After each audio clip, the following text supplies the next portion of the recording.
Hi welcome video of the day. आज के हमारा टॉपिक है इन्फ्लेशन। इसका मीनिंग है there is no change in supply of output when the supply of money increases which is a case of full employment. यानी कि supply of output में कोई चेंज नहीं होगा अगर हमारा मनी बढ़ रहा है तो। और ये तब होता है जब फुल एम्प्लॉयमेंट होता है कि कॉन्टीन्यूस राइज होता है general price level of goods and services में एक economy over a period of time. It reduces the purchasing power of money.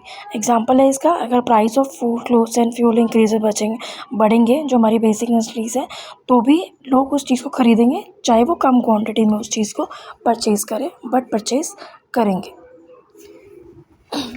Next हमारे पास इसमें आता है डेफिनेशन इसकी, rise in the general level of prices and fall in the value of money. अगर general level के prices बढ़ेंगे तो value of money क्या होगी, कम हो जाएगी।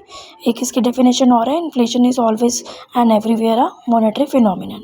टाइप्स होते हैं इन्फ्लेशन के। क्रीपिंग इन्फ्लेशन आता है सबसे पहले, जब इकोनॉमी फेस करती है gradual but continuous increase in the price level over a period of time. दूसरा आता है वॉकिंग इन्फ्लेशन, जिसको हम टॉटलिंग इन्फ्लेशन भी कहते हैं, यानी कि price moderate and the inflation rate remains single digit, यानी कि एक सिंगल डिजिट में वो बढ़ता है पूरे साल में 3 to 9% के अकॉर्डिंगली ये बढ़ता है। नेक्स्ट इसमें हमारे पास आता है गैलोपिंग इन्फ्लेशन, जहाँ पे क्या होता है, जो भी हमारे गुड्स एंड सर्विसेज का जो रेट्स प्राइस जो बढ़ता है वो डबल और ट्रिपल डिजिट में बढ़ता है और हाइपर इन्फ्लेशन में 3 डिजिट में बढ़ता है, जिसको हम कहते हैं extremely high inflammation price rise uncontrollably, जो हमने लास्ट देखा था हिस्टोरिकल हाइपर इन्फ्लेशन में जो जर्मनी में हुआ था 1923 में।